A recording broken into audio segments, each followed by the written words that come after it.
नमस्कार, कार्यक्रम मत ऐमतबाट म किशोर नेपाल। आकांक्षा र चाहनाका नारा लगाउँदा लगाउँदै नेपाली जनताको गला सुक्न थालिसकेको छ। दोस्रो जनआन्दोलनपछि जुन गतिशीलता आर्थिक विकासका क्षेत्रमा देखा पर्छ भन्ने आशा उनीहरूले राखेका थिए, त्यो आशा अब धमिलिन थालेको छ। राजनीतिक दलहरू विश्वासहीनताको सङ्कटमा परेका छन्। जनता आफै अन्योलको भोवरीमा छ। हामीले केही साता अघि दैलेखको रामाघाटमा केही मानिसहरूसँग वार्ता गरेका थियौँ, कुराकानी गरेका थियौँ। राष्ट्रको हितको निमित्त, नेपाली जनताको हितको निमित्त विदेशसँग पनि मेलमिलापको वातावरण हुने खालको संविधान बन्नुपर्छ। यदि संविधान नबन्नाले राष्ट्रले नै धोका, दुःख, कष्ट खाइरहेको सबैलाई अवगत छ। नबन्न सक्नको कारण अब यो नेताहरूको नै आफ्नो भनाइलाई अगाडि सार्न र आफ्नो भनाइलाई मात्रै मेरी बाग्री छ शेर भन्ने किसिमका कुराले गर्दा नबन्न सकेको होला जस्तो हामीलाई महसुस छ। मैले देशको परिस्थितिलाई एउटा अप्ठ्यारो मोडमा देखेको छु। किन भन्दाखेरिमा हरेक राजनीतिक दलका आफ्नै स्वार्थहरू छन्। जबसम्म ती स्वार्थहरू पुरा हुँदैनन्, उनीहरू संविधानको बनाउने निकट आउन सक्दैनन् भन्ने लाग्छ र केही पाउने केही गुमाउनु पर्छ भन्ने एउटा मान्यता अनुसार राजनीतिक दलहरूले आफ्ना स्वार्थहरू त्याग्नुपर्छ र देश र जनताको हकको लागि एक ठाउँमा आउन जरुरी हुन्छ। यदि यसो नहुने हो भने ती राजनीतिक दलहरूलाई सबैले खबरदारी गर्न जरुरी छ। यो देशमा हुने गरेको त्यही छ। तल्लो लेभलको कुराहरू सुनाइमा जाँदैन। यहाँ नआएर नै जनताले यो कुराहरू बोल्यो, यो कुराहरू त्यहाँको जनताको यो माग्छ भनेर माथिल्लो टपहरूले नै यो कुराहरू माथि बोलेर त्यही कार्यान्वयन गरेको देखिन्छ। लोकतान्त्रिक गणतन्त्र नयाँ नेपालको सिर्जना गर्नुपर्छ भनेर यो देशमा संविधान सभाको चुनाव मार्फत यो देशमा नयाँ किसिमको संविधान गराउनुपर्छ। यहाँका जनताहरूको, यहाँको हरेक सर्वसाधारण कुराहरू, दुखेसहरू, यहाँका विकास निर्माण कामहरू गर्नेछौँ भनेर नेताहरूको आश्वासन भयो। यहाँ जनताहरू, सर्वसाधारण जनताहरूसँग बहुल माग्न आइयो। हामीले पनि अब मतदान गरेर उहाँहरूलाई विजय गराउँ। उहाँ केवल कुर्सीको लागि मात्रै जानुभएको रहेछ। उहाँहरूको संविधान बनाउने अझै 2-4 वर्ष पछाड्नुपर्छ। कुर्सीको मोह छ उहाँहरूलाई। फेरि तलब भत्ता पचाउनुपर्छ भन्ने उहाँहरूको फेरि पनि धारणा सोच त्यही नै छ। संविधान त अवश्य बनाउनै नै पर्छ, तर उनीहरूको आफ्नो होडबाजीमा संविधान अड्किएको छ। किनभने आफ्नो एउटा कुर्सीको होडबाजी चलिरहेको छ, एक आपसमा प्रतिस्पर्धाको होडबाजी चलेको छ, आफ्नै दलभित्र होडबाजी चलेको छ। त्यसकारण अहिले संविधान अवरोधमा परेको छ। अप्पर कर्णाली हुँदैछ भन्ने कुरा हामी सानै बच्चै थियौँ। धेरै पहिले लगभग 20-22 वर्षभन्दा अगाडि हामीले हल्ला मात्र सुनिएको यो कुरा। यो बिस्तारै अनि अप्पर कर्णालीले आफ्नो प्रतिनिधिहरू पठाउने, अफिस बसाल्ने काम भयो र हामीले त्यो क्रममा हामी कहिले विस्थापित हुनुपर्छ कि अर्कै ठाउँमा बस्नै पाउँदैनौँ कि होइन। हाम्रो रोजीरोटी त्यहाँबाट चलेको छ। यहाँ त यो बेगमा हाम्रो कस्तो छ भने काठमाडौँ जस्तै एक आनाबाट हजुरको 24-26 रोपनीसम्म बढी जग्गा भएको मानिस छ, त्यहाँभन्दा बढी जग्गा भएको मानिस पनि छैन र त्यसैकोबाट उसको जीविकोपार्जन हुने, त्यसैसँग उसको घाँस बाँस, कपास, शिक्षा, स्वास्थ्य सबैसँग जोडियो। किनभने नजिक बजार पनि, त्यसपछि नजिक चाहिँ प्राकृतिक सम्पदा बन्द पनि, नजिक चाहिँ नदी पनि, त्यहाँ चाहिँ माछा मार्ने काम पनि हुने र त्यसरी चाहिँ व्यापार हुने, एउटा चाहिँ अछाम जिल्लाको सीमान्त एरियामा पनि रहेको। त्यसरी चाहिँ राम्रो किसिमको उद्योग धन्दा, आफ्नो किसिमको व्यवसाय सञ्चालन गर्न सकिने, त्यो दृष्टिकोणले, आर्थिक दृष्टिकोणले अरू ठाउँभन्दा यो नदीको किनारको बेल्टको मान्छे केही अलिकति स्तरोन्नति भएको जस्तो पनि हामीलाई अनुभूति नै हुन्छ। हामीलाई मुख्य चिन्ताको विषय के हो त भन्दा सर, यो अप्पर कर्णाली भन्दाखेरिमा म त साँचो कुरा भन्छु कि यो अप्पर कर्णालीको हाउस बनेबाट जति किलोमिटर टाढा दूरीमा मानिसहरू बसेका छन् तिनीहरूको इच्छा आकाङ्क्षाहरू फरक फरक हुँदै गए। नजिक बसेको मान्छेलाई मलाई यो चाहिँ नयाँ ठाउँमा जग्गा दिन्छ र म यसरी बस्छु, व्यवस्थित ठाउँमा बसौँला होइन, यो भन्ने एउटा आकाङ्क्षा भयो। र अर्को कुरा, हामीले मुख्य त्यहाँको मान्छेको माग के छ भने हाम्रो जीविकोपार्जन कसरी हुन्छ, त्यस्तो किसिमको जीविकोपार्जन गरिदिनु पऱ्यो होइन। यो कुनै व्यापार होइन। व्यापारमा आज घाटा हुन्छ, भोलि फाइदा हुन्छ, केही भएन। तर हाम्रो के हुँदैन भने त्यो दिगो हाम्रो वासस्थान हुनुपर्छ, पुनर्वास हुनुपर्छ भन्ने हाम्रो माग हो। अब यहाँ चाहिँ सुरक्षाकर्मी भगाभग ल्याएर बसेको छ। न सरकार पक्षबाट हामीलाई जानकारी छ, न जिएमआर कम्पनीबाट हाम्रो कुनै प्रतिनिधिबाट हामीसँग कुनै कोर्डिनेसन छैन भन्दा पनि हुन्छ। र हामीहरूलाई कौतुल्य विषय के छ भने यहाँ समुदाय अरू मान्छेलाई त होला, कसैलाई केही होला होइन, यो फरक प्रकृतिको इच्छा आकाङ्क्षा तत्परता यो विषयमा हुँदै गयो। त्यसकारण यसमा अहिले त्यो माग गर्ने एउटा चाहिँ कुरो मात्रै भयो। उनीहरूले अब गाडीमा भुइँया गए के भयो के गरे उनीहरूले केही सुनाइ भएन। हामीले सबै मान्छेसँग भेट गर्न हामीलाई गाह्रो पर्छ अनि प्रत्येक गाविसबाट एउटा सरोकार समिति गठन गरेर पठाइदिनुहोस् भनेर हामी कहाँ पर्त पठाएको थियो जिएमआर कम्पनीले।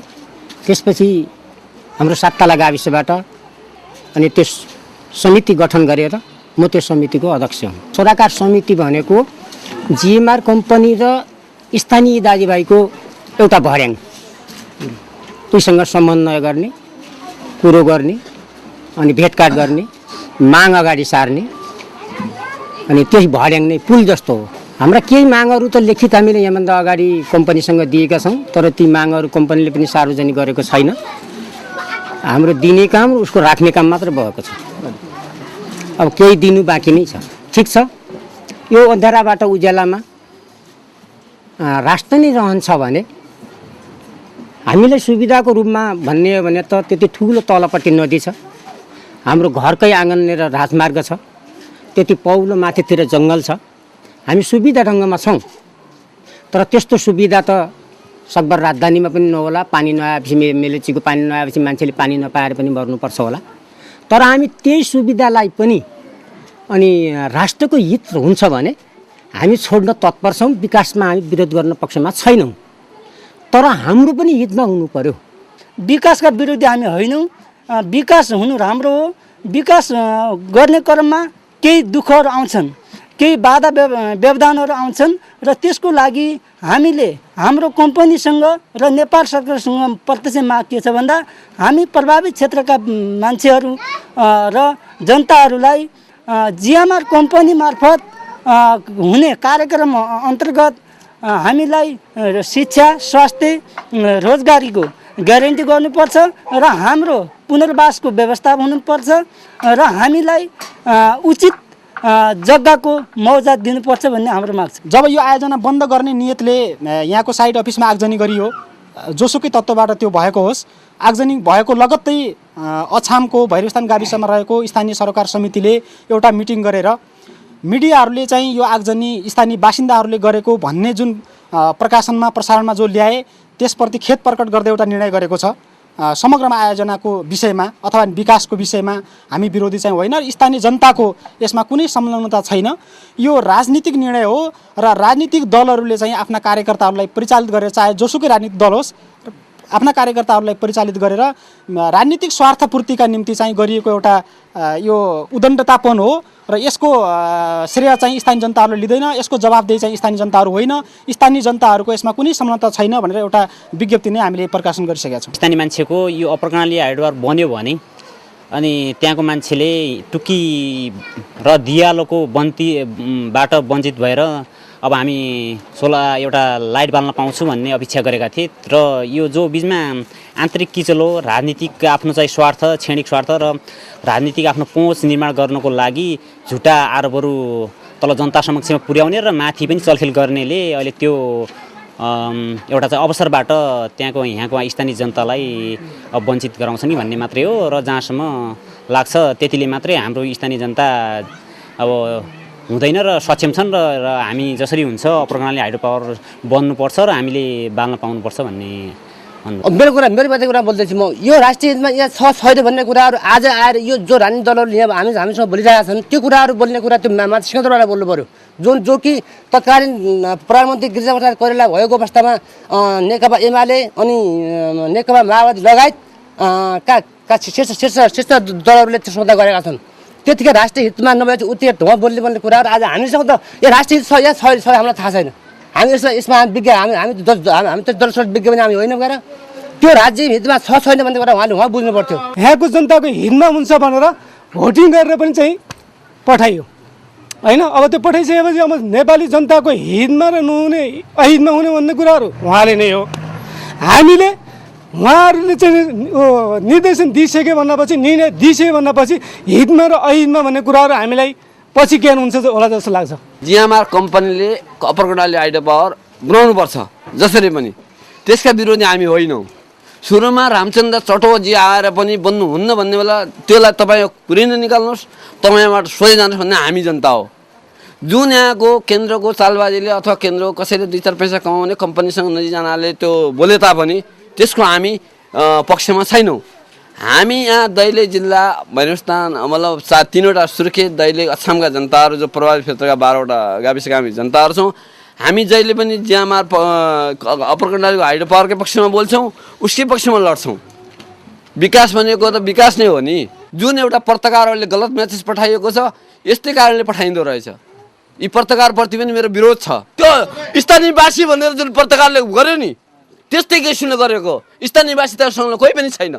अब एउटा कुरा भन्नुहोस्, हाम्रो खड्ग बहादुर विकजी आउनुभयो उर्लेर होइन, अप्पर कर्णाली घाँटी हो बन्न दिनुहुन्न भनेर आउनुभयो। टुनिबोर्डमा हामी सबै गएको थियौँ, खोइ आज त्यो शब्द उहाँको। त्यसपछि यहाँ धर्मेन्द्र वास्तोलाजी आउनुभयो, खोइ आज उहाँले त्यो शब्द उच्चारेको। त्यस्तै यी जो हुन् यी माथिले बिग्रेको छ, जनताबाट यस्ता कुराहरू केही पनि छैन। त्यो जियामार कम्पनीलाई हामी यहाँका स्थानीयवासीहरू हिजो यहाँ आएर डल्फिन होटलमा बसेदेखि लिएर अहिलेसम्म त्यो कम्पनीले भन्नुहोस् न कहाँनिर असहयोग गरिरहेको छ स्थानीय मान्छेले, कहाँनिर कुन कुराहरूमा अवरोध गरेको छ। हो विकासका कुराहरूमा हामीले माग राख्यौँ, 10 सूत्रीय माग राख्यौँ।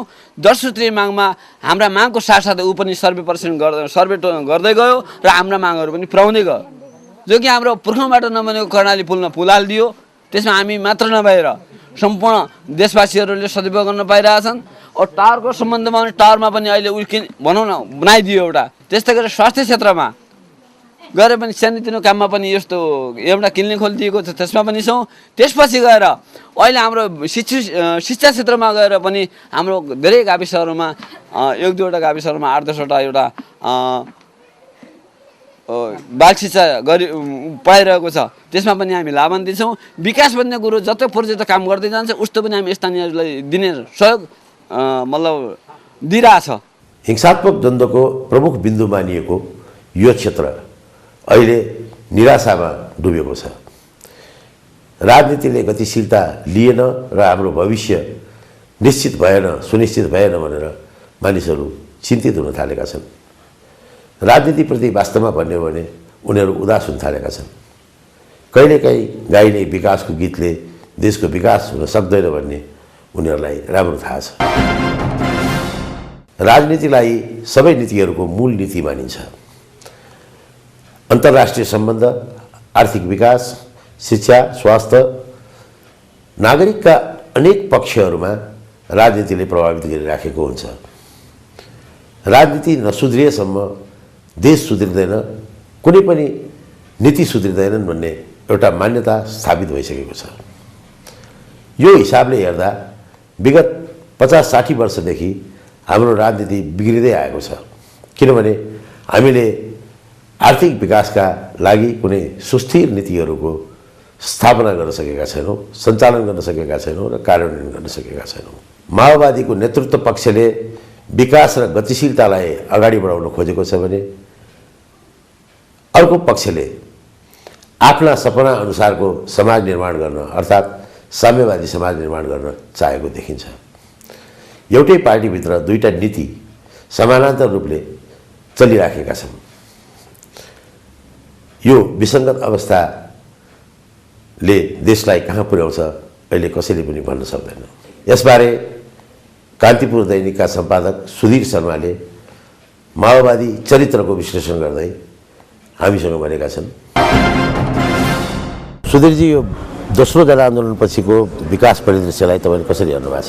यो दोस्रो जनआन्दोलनपछि विकासको नारा धेरै आए पनि विकासको खास काम त्योलाई कार्यान्वयन गर्नेतिर त जानै सकेको छैन। खालि एउटा एजेन्डाको रूपमा चाहिँ आएको छ। किनभने जुन आर्थिक समृद्धितिर जाने कुरा हो त्यो विकासकै बाटो भएर जाने हो। तर त्यसलाई नारालाई व्यवहारमा उतार्ने हिसाबले राजनीतिक दलहरू जो देशको सबभन्दा नेतृत्वदायी अङ्ग हुन् उनीहरू त्यसरी जान सकेका छैनन्। यही आन्तरिक खिचल हो र यो राजनीतिक सङ्क्रमणकै सेरोफेरोमा गुज्रिरहेको छन्। त्यसले गर्दाखेरि मलाई के लाग्छ भने यो एउटा स्टेबल गभर्मेन्ट नयाँ संविधान बनेर नआउन्जेलसम्म त्यो कुरा अब केही हदसम्म केही प्रतिशत त होला, तर अलिक निर्णायक हिसाबले अलिक प्रभावकारी हिसाबले त्यो विकासको अभियान विकासको कार्यक्रम जान सक्छ जस्तो लाग्दैन मलाई। तपाईँले माओवादी राजनीतिलाई बडो नजिकबाट हेर्नु भएको छ, यसका गतिविधिहरूलाई पनि राम्रोसित हेर्नु भएको छ, हिंसात्मक कालमा पनि यसलाई निहाल्नु भएको छ। तपाईँलाई के लाग्छ, माओवादीहरू साँच्चै नै आर्थिक विकासको लक्ष्यतिर आफूलाई ट्रान्सफर्म गर्न चाहन्छन्, त्यतातिर लैजान चाहन्छन्, अथवा उनीहरूले आफ्नै मान्यता अनुसारको शासन व्यवस्था अन्तर्गत मात्रै विकास हुन्छ भन्ने त्यो गाँठो एउटा बाँधेर राखेका छन्। के लाग्छ तपाईँलाई? मलाई के लाग्छ भने अब माओवादीहरूले निश्चित रूपमा उनीहरूले द्वन्द्व सशस्त्र सङ्घर्ष सुरु गर्दाखेरि एउटा आर्थिक समृद्धिको एउटा राम्रो जीवनशैली नेपाली जनतालाई हुनुपर्छ भन्ने एउटा नारा दिएर गरेको थिए। त्यसको लागि बाटो आर्थिक विकासको बाटोबाटै अगाडि बढ्ने हो। तर अहिले उनीहरू यहाँ खास गरी मूलधारको राजनीतिमा आएपछि आफै अलमलमा परे जस्तो, आफ्नै पार्टीका आन्तरिक विवादहरूले पनि अल्झिए जस्तो र यो राष्ट्रिय राजनीतिमा अथवा आर्थिक नीतिको सवालमा जस्तो खालको उनीहरूले एउटा क्लियर कट पोलिसी लिनुपर्ने त्यो लिन नसकेको जस्तो मलाई लाग्छ। र राजनीतिक रूपमा माओवादी त तपाईँको जुन खालको उनीहरू गुट र उपगुटको जुन राजनीतिबाट एउटा अगाडि बढिरहेछ त्यो कुरा स्टेबल नहुँदासम्म उनीहरू आर्थिक कुरामा आर्थिक विकासको नीतिमा पनि उनीहरू एक ठाउँमा आउनै सक्दैन, चाहेर पनि आउन सक्दैनन्। एउटा अर्को चाहिँ यो चाहिँ एउटा व्यवहारिक पक्ष भयो उनीहरूको अहिलेको तत्कालीन अवस्थाले गर्दा। दोस्रो चाहिँ के छ भन्दाखेरि यो जुन व्यवस्थामा उनीहरू आएको छन्, जुन किनभने उनीहरूले हिजो नयाँ जनवादी व्यवस्था भनेर एकदलीय प्रकृतिको एउटा साम्यवादी शासनको परिकल्पना गरेर जनयुद्ध सुरु गरेका थिए, जो हासिल भएन, हासिल हुन सक्दैन। त्यो अवस्थामा यो नयाँ खालको जुन प्रणाली अहिले बन्दैछ र कस्तो बन्छ भन्ने कुरा धेरैको एउटा परिकल्पनामा मात्रै अहिले छ। त्यो ठाउँमा माओवादीहरू आफैलाई कसरी फिट गर्छन्, कसरी अगाडि बढाउँछन् भन्ने कुरामा मलाई लाग्छ ठुलो दुविधामा उनीहरू छन् भन्ने लाग्छ। माओवादीभित्र यति बिघ्न राजनीतिक अन्तर्द्वन्द्वहरू चर्किनुको कारण चाहिँ के हो? त्यहाँ एउटा पुरातनपन्थी जुन दृष्टिकोण छ, जसले चाहिँ यो सशस्त्र सङ्घर्ष अथवा सत्ता कब्जा अथवा विद्रोहको बाटोबाट चाहिँ एकदलीय किसिमको जुन हामीले धेरै ठाउँमा धेरैवटा देशमा असफल भएको शासन प्रणाली पनि देखाएको छौँ, साम्यवादी एकदलीय शासन प्रणाली, त्यो ढङ्गले जानुपर्छ। त्यो चिज नै बढी क्रान्तिकारी हो। र अहिले जुन बाटो एउटा शान्ति प्रक्रियाको जसले उनीहरूले जन्माएको माओवादी सेनालाई राज्य समक्ष सुम्पने अथवा समाजमा पुनर्स्थापनाको लागि पठाउने त्यो प्रक्रिया अथवा यो अरू दलहरूसँग मिलेर जसको दार्शनिक मान्यता फरक छ त्यस्तो दलहरूसँग मिलेर एउटा संविधान बनाएर त्यो संविधान अन्तर्गतको शासन व्यवस्थामा आउने कुरा गलत हो भन्ने एउटा एकदमै ठुलो तबका त्यहाँ पनि छ। सँगसँगै यो शान्ति प्रक्रिया र नयाँ संविधान निर्माणको बाटोबाट विमुख हुन सकिँदैन र एउटा राजनीतिक प्रतिस्पर्धा बहुदलीय प्रतिस्पर्धाबाटै अगाडि बढ्नुपर्छ भन्ने पनि त्यहाँ समूह छ। यो दुईटा बिचको टक्राव हो भन्ने मलाई लाग्छ र यो टक्रावले, यो राजनीतिक टक्रावले चाहिँ तपाईँको आर्थिक विकासको कुरादेखि लिएर सबै कुरामा प्रभाव पारेको छ। अब माओवादीहरू र राजनीतिक दलहरूको बिचमा भारतमा 12 बुँदे समझदारी भयो। मोरलेस यो सबैलाई थाहा भएकै कुरा हो कि भारतको सदाशयताका कारणले नै नेपाल हिंसात्मक द्वन्द्वबाट शान्ति प्रक्रियामा आयो र हामी यहाँसम्म आइपुग्यौँ। अब भारतीय सहयोगको जहाँसम्म कुरा आउँछ, भारतसँग आर्थिक सम्बन्धको जहाँसम्म कुरा आउँछ, त्यतिखेर ती राजनीतिक सम्बन्धहरूलाई बिर्सेर फेरि राजनीतिक दलहरू आफ्नै किसिमले झगडा गर्न थाल्छन्। भारतबाट ठगियौँ, भारतले ठग्यो भन्ने एउटा एक किसिमको मानसिकता, एउटा फोबिया भन्नुहोस् न, त्यो नेपाली राजनीतिको स्थायी स्तम्भ जस्तै भइसकेको छ। यस्तो किन भइरहेको छ जस्तो लाग्छ तपाईँलाई? मलाई के लाग्छ यसमा दाइ भने एउटा चाहिँ तपाईँको हाम्रो सानो देश हुनुको जुन एउटा कता कता हिंताबोध कहिलेकाहीँ प्रकट हुन्छ विभिन्न बेलामा, त्यसले पनि कता कता रोल गरेको होला। दोस्रो चाहिँ त्यही कारणले पनि र भारतकै कतिपय अलिकति थिचोमिचोपूर्ण व्यवहारहरू को कारणले गर्दा पनि नेपाली जनता चाहिँ अलिकति यो राष्ट्रियताको कुरामा अथवा भारतसँग सम्बन्धित मामिलामा बढी नै संवेदनशील छन् र त्यसलाई राजनीतिक रूपमा पनि तपाईँले केही कुरा क्यास गर्नु छ भने राजनीतिक दलहरू नेताहरूलाई पनि त्यो एकदमै सहज एउटा सजिलो नारा अस्त्र बन्ने गर्छ र जुन दल सत्तामा हुँदाखेरि बढी भारतसँग नजिक भएर काम गरिरहेको हुन्छ त्यही दल चाहिँ फेरि सत्ताबाट बाहिर निस्केपछि भारत विरोधी नारा दिने खालको पनि गर्छ। यो खालको चाहिँ मैले त घुमाइ फिराइ सबै दलहरूमा अथवा सबै नेताहरूमा यो प्रवृत्ति देखि नै राखेको छु। सानो देश हुनुको पीडा मात्रै हो कि यसका अरू राजनीतिक अन्तर्कुन्तरहरू पनि छन्? हाम्रो शासन व्यवस्था, आन्तरिक शासन व्यवस्थाको कुराहरूमा पनि अलिकति बढी बाह्य पक्षलाई ताक्ने अथवा अलि बाह्य पक्षले पनि खास गरी भारतीय पक्षले अलि बढी हात हाल्ने खालको जुन प्रवृत्ति बेला बेला देखिन्छ, त्यसले गर्दा पनि यहाँ प्रतिक्रिया जन्माउँछ भन्ने मलाई लाग्छ। ग्लोबलाइजेसनकै हिसाबमा सबै कुरा गर्दाखेरि त्यो नेपाल र भारतको बिचमा अथवा यही सार्क मुलुककै देशहरूको बिचमा जुन प्रकारको सम्बन्ध विकसित हुनुपर्थ्यो आर्थिक सम्बन्ध त्यस्तो हुन सकेको छैन। यसको मुख्य कारण तपाईँको देख्नु? खास गरी राजनीतिक कारण नै भन्ने लाग्छ यसको पछाडि। क्षेत्रीय रूपमै हामी हेर्ने हो भने जस्तो भारत र पाकिस्तानको जुन अवस्था छ त्यहाँ त्यो खालको आर्थिक सम्बन्ध जति चाहे पनि त्यो साझेदारी बढ्न सकिरहेको अवस्था छैन। त्यसै गरी अन्य देशहरू, अब नेपाल र भारतको सन्दर्भमा हामी एउटा खुला सिमाना छौँ र हामीलाई अलिक सहज हो कि भन्ने पनि लाग्छ, तर अन्य देशहरूमा त्यो खालको अवस्था पनि छैन। अल्टिमेटली त एउटा पोइन्टमा गएर त तपाईँको यो खालको एउटा क्षेत्रीय खालको आर्थिक साझेदारी अथवा त्यो खालको अलिकति अर्थतन्त्र चाहिँ एउटा साझा अर्थतन्त्र बन्नेतिर दिशातिर त जान्छ नै एउटा पोइन्टमा पुगेर। तर अहिलेकै हकमा चाहिँ तपाईँको मलाई लाग्छ यो राजनीतिक असमझदारीले र एउटा राजनीतिक संशयको वातावरणले चाहिँ यो हुन दिइरहेको छैन। जस्तो अब हामी जलस्रोतकै कुरा गरौँ, जलस्रोतमा हामी दाबी गर्दैछौँ कि हामी सबैभन्दा बढी पोटेन्सियल भएका धेरै मेगावाट जलविद्युत उत्पादन गर्न सक्ने देश हौँ भनेर हामी दावा गर्दै आएका छौँ। तर यथार्थमा भन्नुहुन्छ भनेदेखि हाम्रो जलविद्युतको स्थिति साह्रै कमजोर छ। नेपालमा जलविद्युत परियोजनाहरू आउन नसक्नुका मुख्य कारणहरू बजार मात्रै हो कि यो राजनीतिक दलहरूको अथवा राजनीतिक नेतृत्वको कमजोरीले गर्दाखेरि यो नआएको हो। अब यसको ठ्याक्कै प्राविधिक पाटोमा त मलाई धेरै जानकारी छैन जलविद्युतको, तर मैले बाहिरबाट हेर्दा अर्थ राजनीतिक हिसाबले हेर्दाखेरि के देख्छु भन्दाखेरि एउटा त राजनीतिक दृष्टिकोणमा अथवा सरकारी नीतिमा रहेको अस्पष्टता नै मुख्य कुरा हो। म अहिलेको उदाहरण नै दिन चाहन्छु। जस्तो यो दोस्रो जनआन्दोलनपछि केही भारतीय कम्पनीहरूलाई, सरकारी र निजी कम्पनीहरूलाई नेपालका केही जलविद्युत आयोजनाहरू विकास गर्ने उत्पादन गर्ने अनुमति दिइयो, तर उनीहरू अगाडि बढ्न सकिरहेका छैनन्। किन भन्दाखेरि जस्तो अहिलेको सबभन्दा ठुलो दल माओवादी जसको नेतृत्वमा सरकार छ, त्यही दलहरूमा एउटा पक्षले भन्छ, मोहन वैद्य पक्षले भन्छ यो खालको विदेशी लगानीहरू हामीले दिनु हुँदैन, यहाँ चाहिँ हामीलाई भेदभाव भएको छ र यो चाहिँ हामी ठगिएका छौँ। त्यसले गर्दाखेरि उसले माथिल्लो कर्णालीमा जिएमआरले जे गर्न खोजेको छ त्यसलाई पनि रोक्छ, अरुणमा सतलजले जे गर्न खोजेको छ त्यसलाई पनि रोक्छ। अर्कोतिर तपाईँ त्यही पार्टीका प्रधानमन्त्री बाबुराम भट्टराई भारत गएर जुन एउटा भारतसँगले गर्ने लगानीलाई सुरक्षा गर्ने एउटा खालको सम्झौता गरेर आउनुहुन्छ र भारतीय लगानीको निम्ति त्यहाँका लगानीकर्ता उद्योगपतिहरूलाई व्यापारीहरूलाई आह्वान गर्नुहुन्छ। अब जबसम्म यहाँ जस्तो भनौँ न जिएमआरकै कुरा गर्ने हो भने कर्णालीमा जुन खालको स्थिति छ त्यहाँ अगाडि उनीहरूलाई बढ्नै दिइएको छैन। त्यो नबढ्दासम्म त त्यो त एउटा नजिरको रूपमा पनि रहेको छ। मैले भारतीय लगानीको कुरा मात्रै गरिरहेको छैन, चाहे चिनको लगानी होस् चाहे बेलायतको लगानी होस्, त्यो पनि आउनलाई जस्तो त्यो खालको जिएमआर अथवा अन्य जो वैदेशिक लगानीको प्रयासहरू यहाँ भइरहेको छ त्यो प्रोसेस अगाडि बढ्छ कि बढ्दैन भन्ने कुरालाई पनि एउटा नजिरको रूपमा हेरिरहेका छन्। त्यसले गर्दाखेरि मूलत यो किन भइरहेको छैन भन्दाखेरि राजनीतिक रूपले तपाईँको जुन अस्थिरता छ र राजनीतिक रूपले जुन असमझदारी छ हाम्रो आन्तरिक राजनीतिको, त्यसकै धेरै हदसम्म चाहिँ त्यहाँ प्रतिबिम्ब देखा परिरहेको छ। यहाँ राजनीतिक सुनिश्चितता नभएसम्म मलाई त के लाग्छ भने प्रधानमन्त्रीले गरेको त्यो विपा सम्झौता जस्तोले पनि केही काम गर्नेवाला छैन। अब भोलि मोहन वैद्यजी नै प्रधानमन्त्री हुनु हो भने के होला त? त्यही हो, यो कुरा चाहिँ भर्खरै एकजना प्रोफेसर ध्रुव कुमारले मेरै पत्रिका कान्तिपुरमा लेख्नु भएको थियो एउटा लेख।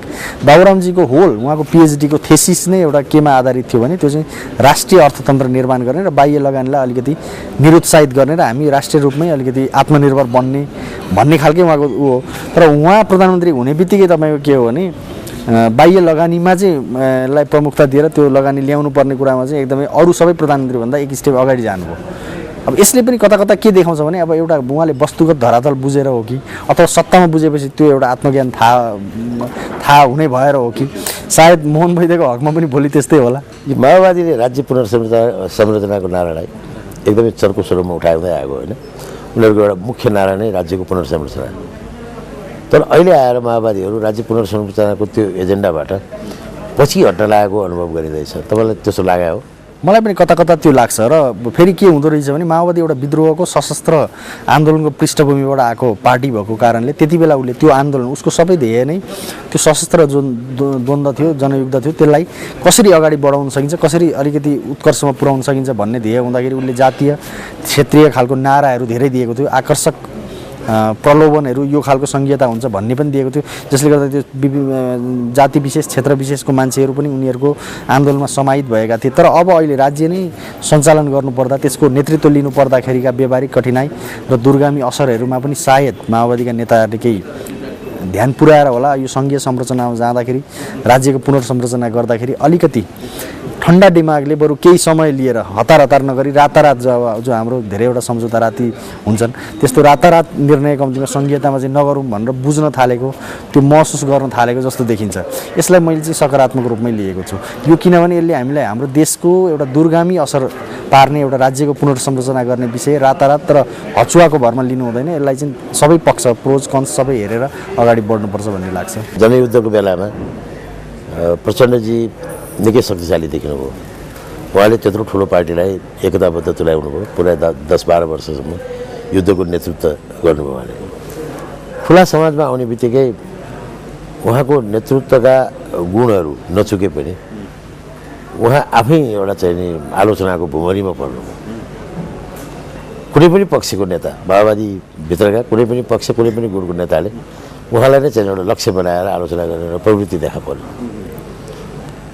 यसको कारण चाहिँ के होला जस्तो लाग्छ तपाईँलाई? यसको कारण प्रचण्ड स्वयं नै हुनुहुन्छ जस्तो लाग्छ। एउटा किनभने उहाँले खुला राजनीतिमा आइसकेपछि पनि लामो समयसम्म दुईवटा ढुङ्गामा खुट्टा हाल्नुभयो। एउटा जुन उहाँहरूको ट्रेडिसनल एउटा सत्ता कब्जा गर्ने विद्रोहको माध्यमबाट भन्ने थियो, त्यो कुरा पनि उहाँले डकुमेन्टमा पनि र व्यावहारिक रूपले त्यो प्रयासलाई पनि छाड्नु भएन, जो कुरा अहिले पछिल्लो दिनमा आएर उहाँ आफैले स्वीकार पनि गर्नुभएको छ। र अर्कोतिर शान्ति संविधानको एउटा औपचारिक प्रक्रियामा हुनुहुन्थ्यो। त्यो दुविधाले पनि त्यो उहाँको केही विरोधाभासहरू उहाँमा देखा परेका हुन् भन्ने मलाई लाग्छ।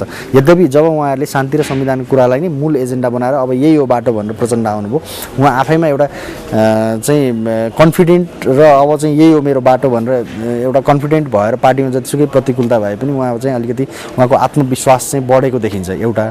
अब दोस्रो चाहिँ के भइदियो भन्दाखेरि खुला राजनीतिमा सायद उहाँ आफै पनि धेरै अभ्यस्त नभएर होला, किनभने भूमिगत राजनीति र सशस्त्र राजनीति र तपाईँको शान्तिपूर्ण र खुला राजनीति त निश्चय पनि फरक कुरा हुन्। यो राजनीति हाम्रो समाज, यो मिडिया, यो काठमाडौँको खाल्डोको मानसिकता धेरै कुराहरू सायद नबुझेर पनि होला, उहाँ यसमा चल्न नजानेर पनि होला, केही विवादहरूमा धेरैवटा विवादमा उहाँ श्रृङ्खलाबद्ध हिसाबले पर्नुभयो। र तेस्रो कारण पनि म के देख्छु भन्दाखेरि उहाँको पार्टी खुला भइसकेपछि सबै नेताहरू खुला भएर खुला राजनीतिमा खुला खालको जुन सम्पर्क सम्बन्ध विस्तार हुन्छ, त्यसले विभिन्न इन्ट्रेस्ट ग्रुपहरू पनि जोडिँदै जान्छन्। त्यो इन्ट्रेस्ट ग्रुपले नेता विशेषलाई प्रभावित पार्ने, उचाल्ने, थचार्ने सबै चल्छ। त्यो माओवादीमा पनि देखा पर्यो र त्यो नेता विशेषको महत्त्वाकांक्षाहरू पनि बढ्ने हुन्छन्, त्यो पनि देखा पर्यो। अब त्यो स्वाभाविक हिसाबले जाँदा हेल्दी खालको एउटा कम्पिटिसन पनि हुन्छ आन्तरिक रूपमा, तर कतिपय अवस्थामा अस्वाभाविक खालको र अनहेल्दी खालको पनि कम्पिटिसन माओवादीमा देखा पर्यो। यो सबै कारण होला। यो अब के भने म चाहिँ अब थेग्रिँदै गइरहेको जस्तो देख्छु यो माओवादीभित्रको आन्तरिक प्रतिस्पर्धा। अहिले पनि माओवादीभित्र प्रचण्डको त्यस्तो विकल्प देखा परेको छैन प्रकट रूपमा, र प्रचण्ड नै एउटा नेताको रूपमा निर्विवाद व्यक्तित्व देखिराख्नु भएको छ। मोहन वैद्य अथवा बाबुराम सबै पक्षले उहाँकै मुख हेरेर देखिन्छ, मुख ताकेको देखिन्छ। यो सन्दर्भमा प्रचण्ड आफै नेपालको आर्थिक विकासमा कति प्रभावकारी रूपले इन्स्ट्रुमेन्टल हुन सक्नुहुन्छ जस्तो लाग्छ? अब यो चाहिँ प्रचण्ड निश्चय पनि तपाईँले भने जस्तो त्यहाँभित्र विरोध गर्ने मोहन वैद्य पक्ष अथवा बाबुराम भट्टराई उहाँहरूले पनि प्रचण्डलाई नेता मान्नु भएको छ। बाहिर बोल्दाखेरि सुशील कोइराला काङ्ग्रेसका सभापति उहाँले पनि प्रचण्डलाई अलिकति तपाईँ चाहिँ ऐतिहासिक भूमिका खेल्नुहोस् भन्छ। भनेको मतलब एउटा के राष्ट्रिय रूपमै एउटा सबभन्दा उपल्लो व्यक्तित्वको रूपमा अहिले उहाँको सम्भावना छ र त्यो अवस्थामा हुनुहुन्छ। र उहाँको त्यो व्यक्तित्वको अथवा क्षमताको खास परीक्षण चाहिँ मलाई के लाग्छ भने यो नयाँ संविधान बनेपछिको जुन एउटा स्टेबल गभर्मेन्ट हुन्छ, जसको मुख्य टास्क नै तपाईँको आर्थिक समृद्धि, आर्थिक विकासको बाटोमा जाने हुन्छ, त्यति बेला मानव प्रचण्ड प्रधानमन्त्री भए अथवा राष्ट्रपति भए भने त्यति बेला उहाँको कस्तो कदम चाल्नुहुन्छ उहाँले र उहाँ कसरी जान सकिन्छ, रियल टेस्ट मलाई लाग्छ अहिलेको यो सङ्क्रमण कालभन्दा पनि त्यति बेलाको स्थायी शासन प्रणालीमा हुन्छ भन्ने लाग्छ। यति बेला राजनीतिलाई प्राथमिकताबाट अलिकति साइडमा पन्छाएर संविधान लेख्नेले लेख्न दिएर नेताहरू विकासको बाटोमा जुट्यो भने के होला? त्यो गए त एकदमै गजब हुन्थ्यो, तर त्यो हुने खालको त्यस्तो हुने प्रवृत्ति हाम्रो नेताहरूको मनोविज्ञान त्यस्तो म देखिरहेको छैन। त्यसले गर्दाखेरि कम्तीमा बरु यो 1 वर्ष 6 महिनाभित्रमा संविधान र शान्तिको कुरा सक्यो भने त्यो पछि गर्लान् कि, किनभने त्यो पछि जनताले नै आखिर अधिकारकै रूपमा त्यो कुरा विकासको कुरा खोज्ने नै छन्। अब त्यतिन्जेल चाहिँ सायद पर्खिनै पर्ला। पर्खिने पक्षमा हुनुहुन्छ तपाईँ? हस्, धन्यवाद। विकास र राजनीतिका सम्बन्धहरूको बारेमा विवेचनाको क्रम जारी रहनेछ। आगामी साता हामी केही नयाँ विचारहरू लिएर यहाँहरू सामु उपस्थित हुनेछौँ। धन्यवाद।